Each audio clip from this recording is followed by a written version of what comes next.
Welcome to Tenor Tech, where I solve the problems you didn't even know you had. You'll start by confirming your Windows 11 build and that you have admin rights. This avoids permission issues. Once done, sign into your Google account and enable two-step verification if you want extra security. Now download Google Drive for desktop and run the installer. Follow the prompts to allow permissions. Make sure to choose the default folder location unless you need a custom path. This gets the app installed and ready so you can connect it to your cloud storage immediately. Once the app launches, you'll choose between streaming files or mirroring them. Streaming saves local disk space, while mirroring keeps full offline copies.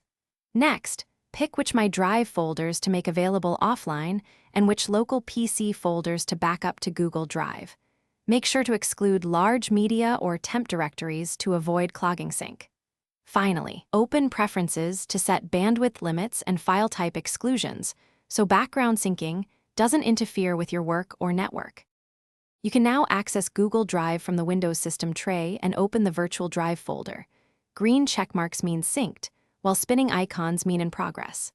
To recover changes, right-click Files and view version history or restore deleted items from the Drive web interface. If syncing stalls, restart the Drive app, sign out and back in, and then check for problematic file names or path lengths over 260 characters. These steps resolve most issues, so your files stay consistent between PC. Thanks for watching. Subscribe to keep your life in tune.